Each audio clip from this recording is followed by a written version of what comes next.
Bonjour chez vous, bonjour à tous, bonjour chers internautes.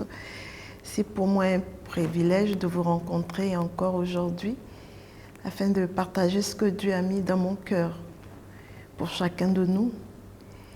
Et je rends grâce à Dieu pour mes prédécesseurs, pour tous les pasteurs qui sont passés avant moi, toujours sur le thème du mois, le ministère de la réconciliation.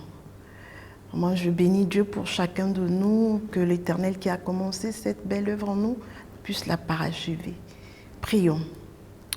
Nous te bénissons, notre Dieu, notre Père, pour ton amour et ta fidélité. Oui, béni sois-tu, toi qui changes nos peines en joie. Béni sois-tu, toi qui changes nos malédictions en bénédictions. Béni sois-tu, toi qui nous as sortis de la boue du péché, de la misère de ce monde, pour ton royaume. Béni sois-tu, Père, toi qui fais que toute chose concourt à notre bien. Seigneur, nous te rendons grâce pour cette parole. Oui, je prie qu'elle touche un cœur. Je prie qu'elle transforme une vie. Seigneur, je prie, Seigneur, qu'elle éclaire quelqu'un. Seigneur, qu'elle console, qu'elle fortifie, qu'elle restaure. Seigneur, parce que ta parole est la vérité. Seigneur, merci encore pour ces temps de partage, ces temps de bénédiction. Seigneur, merci. Dans le nom de Christ Jésus. Amen. Comme je l'ai dit tantôt, le thème de ce mois pour les ministères Fleu d'eau vive, c'est le ministère de la réconciliation, le service de la réconciliation. Et le sous-thème que l'Éternel a mis dans mon cœur, c'est se réconcilier avec soi-même en vue d'une relation vraie avec Dieu et son prochain. La réconciliation est un nom féminin qui désigne à nouveau un rapprochement des personnes qui s'étaient fâchées après avoir été liées. Donc, réconcilier, c'est amener des personnes à nouveau, c'est remettre des personnes d'accord afin de cheminer ensemble.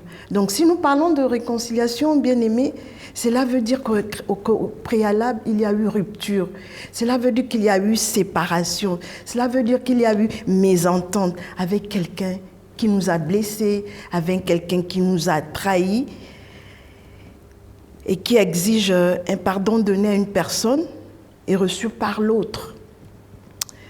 Voyez-vous, lorsque nous parcourons la Bible dans l'Ancien Testament et dans le livre de la Genèse, le péché commis par Adam et Ève dans le jardin d'Éden a détruit la relation harmonieuse, la relation parfaite qu'ils avaient avec Dieu, leur Créateur. Mais bien avant cette transgression, la Bible nous dit qu'ils vivaient en harmonie. Ils avaient une communion intime avec leur Dieu. Tout était parfait, alléluia. Mais à cause de leur désobéissance, à cause de leur rébellion, le péché est entré dans le monde et a entraîné une séparation avec l'homme et Dieu, avec l'homme et son Créateur. Et Dieu a retranché l'homme de sa communion avec lui. Mais lorsque nous parcourons le Nouveau Testament, bien-aimés, nous voyons que Dieu est riche en bonté, riche en compassion, à cause de son grand amour, parce qu'il a tellement aimé l'homme, parce qu'il a tellement voulu l'homme, désiré l'homme dans sa présence, qu'il a donné son Fils. Dans Jean 3,16, la Bible nous dit qu'il a tellement aimé l'homme, il a tellement aimé le pécheur, qu'il a offert, qu'il a donné Jésus-Christ, son Fils unique, son bien le plus précieux, afin que vous et moi, nous soyons rachetés, afin que vous et moi, nous soyons retirés de ce monde. Alléluia. Il est question d'amour dans la réconciliation, oui. La Bible nous dit que Dieu aime le pécheur, mais il est le péché. En effet, la réconciliation est l'œuvre rédemptrice de Christ Jésus, c'est-à-dire la restauration de la communion avec Dieu et le pécheur. À travers la mort expiatoire de Christ, à travers le sacrifice de Christ sur la croix, Dieu a ouvert un chemin. Dieu a ouvert une porte, à une voie pour que nous puissions venir à lui, pour amener l'homme à lui, bien-aimé. Et comme le dit l'apôtre Paul dans 2 Corinthiens 5, 17, 20, lisons la parole de Dieu pour que nous ne disions pas n'importe quoi. Lisons la parole de Dieu dans le livre de 2 Corinthiens, chapitre 5, à partir du verset 17 jusqu'au verset 20. Je lis la parole de Dieu. Si quelqu'un est en Christ, il est une nouvelle créature. Les choses anciennes sont passées. Voici, toutes choses sont devenues nouvelles. Et tout cela vient de Dieu, qui nous a réconciliés avec lui par Jésus-Christ, qui nous a donné le ministère de la réconciliation. En effet, Dieu était en Christ. Il réconciliait le monde avec lui-même en ne chargeant pas les hommes de leurs fautes. Et il a mis en nous la parole de la réconciliation. Nous sommes donc des ambassadeurs pour Christ, comme si Dieu adressait par nous son appel. Nous supplions au nom de Christ, soyez réconciliés avec Dieu. Amen. Quelle belle promesse, quelle belle parole. Oui, comme dit l'apôtre Paul dans ces quelques versets, le ministère de la réconciliation a été donné à l'Église, appelant tout homme à se réconcilier avec Dieu au travers de Christ Jésus. Oui, à travers ce ministère de la réconciliation, Dieu ramène l'homme vers lui. Dieu ramène l'homme vers lui en effaçant tous ses péchés et en le déclarant juste. Réconcilier avec Dieu, nous avons le privilège d'encourager les autres à faire de même. Alléluia. Nous devenons ambassadeurs de Christ sur la terre. Alors nous avons la responsabilité d'encourager les autres. Nous devons persuader les autres à accepter Christ afin d'avoir une vie meilleure. Alléluia. C'est à notre tour, nous qui avons été réconciliés avec Dieu au travers de Christ Jésus, c'est à notre tour d'exercer ce ministère afin que l'humanité soit sauvée. Alléluia. Afin que l'homme vienne à Christ. Bien-aimés, comme je le disais tantôt, être réconcilié avec Dieu, c'est recevoir le pardon de nos péchés. C'est aussi tout renoncer pour le suivre. La réconciliation avec Dieu, comme je le disais plus haut, implique également la réconciliation avec nous-mêmes, avec soi-même. Plusieurs d'entre nous sont réconciliés avec Dieu. Plusieurs d'entre nous sont réconciliés avec les autres, c'est-à-dire avec leurs parents, avec leurs proches, leurs amis, leurs conjoints, leur entourage. Mais très peu sont réconciliés avec eux-mêmes. Très peu se sont réconciliés avec eux-mêmes. Il nous faut nous réconcilier avec nous-mêmes, bien-aimés, pour avoir une vie épanouie, pour avoir une vie en harmonie avec soi-même. Bien-aimés, l'estime de soi est importante, car si on ne s'aime pas, si on ne s'apprécie pas, si on ne se pardonne pas, si on ne s'encourage pas, on pourra difficilement aimer l'autre, on pourra difficilement aller vers l'autre, on pourra difficilement pardonner les autres. Comment pouvons-nous nous réconcilier avec nous-mêmes si nous n'avons pas d'amour?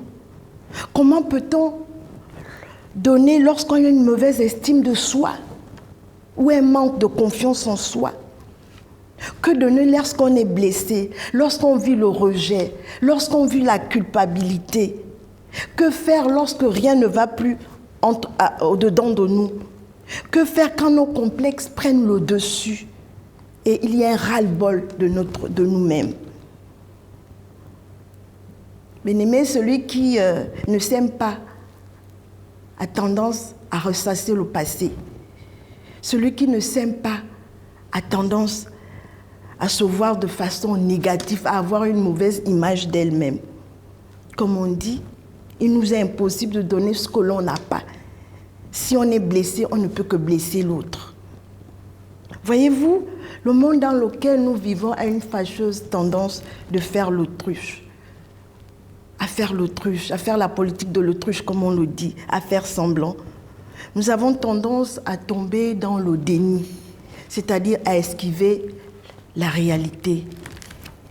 Nous ignorons très souvent nos souffrances.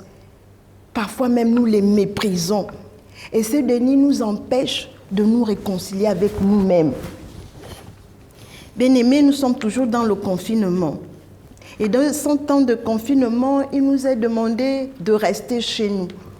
Il nous est demandé de rester chez nous pour éviter la propagation de la maladie. Il nous est demandé de rester chez nous pour éviter la contamination. Il nous est demandé de rester chez nous pour sauver les vies. Et comme j'aime bien le dire, avec Dieu, il n'y a pas de hasard. Et toute chose concourt au bien de ceux qui aiment Dieu. Certainement, tu es resté chez toi. Mais en restant chez toi, bien-aimé, as-tu pris le temps pour entrer en toi-même? As-tu pris le temps de faire une introspection? As-tu pris le temps de te connecter à ton cœur? Es-tu allé dans le lieu secret qui est ton cœur? Frères, sœurs, je pense que ces temps dans lesquels nous sommes sont des temps propices, sont des temps favorables pour entrer en soi-même, pour se poser des bonnes questions, pour s'apprécier, pour se pardonner, pour s'aimer et pour avoir un regard positif sur nous-mêmes. Bien-aimés, comme le dit le psaume 139 au verset 14, « Je te loue de ce que moi je suis une créature si merveilleuse, une œuvre admirable. » Est-ce que tu peux te le dire à toi-même, bien-aimé? Ou vois-tu plutôt les défauts? Je veux dire à quelqu'un que chaque chrétien est unique aux yeux de Dieu. Chacun de nous, nous avons du prix aux yeux du roi des rois. Plusieurs chrétiens que nous sommes ont besoin d'être libérés du regard négatif qu'ils se portent sur eux-mêmes. Vous voyez, dans nos entretiens pastoraux, nous entendons des choses. Dans nos rencontres au quotidien avec des fidèles, nous écoutons des choses. Voyez-vous, il n'y a pas longtemps, une personne s'est confiée à moi. Elle a 20 ans révolu, qu'elle avait du mal à se mirer, qu'elle avait du mal à se regarder dans un miroir. Elle avait une perception négative de sa personne à cause de ce qu'on lui avait dit, à cause de ce qu'elle avait reçu. Mais l'environnement peut nous détruire. Mais je rends grâce à Dieu. Lorsqu'elle a fait la rencontre avec Jésus-Christ, sa vie a été changée, sa vie a été transformée. Elle est devenue une nouvelle personne, elle est devenue une autre personne. Alléluia, Dieu ne fait exception de personne. Il est question ici de s'aimer soi-même, d'avoir une bonne image de soi. Il n'est pas mauvais, bien-aimé. Il n'est pas égoïste de prendre soin de soi. Il n'est pas égoïste de se réconcilier avec soi-même. Je pense que c'est même très bien, c'est même sage. Je veux dire à toi qui me regarde, à toi qui me suis, je ne sais pas par quoi tu passes, mais tu as besoin d'entendre ce message. Tu as besoin d'entendre que tu n'es pas n'importe quoi. Tu as besoin d'entendre que tu n'es pas n'importe qui. Tu es ce que Dieu dit de toi, mon frère. Tu es ce que Dieu dit de toi, ma soeur. Il t'a racheté à un grand prix. Et tu as une valeur estimable aux yeux de Dieu. Je t'exhorte, je t'encourage à t'apprécier. Je t'encourage à t'aimer, à te valoriser. Je t'encourage par les compassions de Christ à voir le regard de Christ sur toi. Et pour terminer, je veux dire que la réconcilier avec Dieu, c'est accepter que Jésus-Christ s'est chargé de nos douleurs. C'est accepter que Jésus-Christ a porté nos souffrances.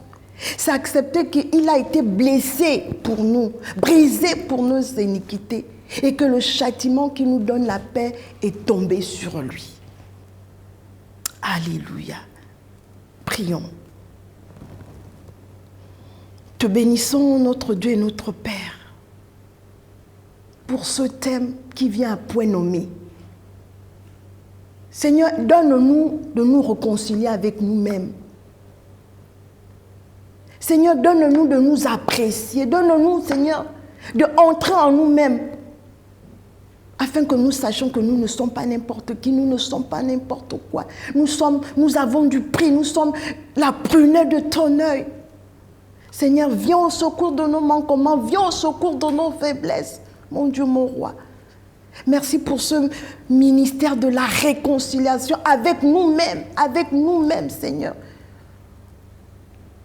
Seigneur, donne-nous de mettre ta parole en pratique, parce qu'elle est la vérité, parce qu'elle sauve les vies, elle transforme les vies, dans le nom de Christ Jésus. Amen. Personne comme toi, Jésus. Personne n'est comme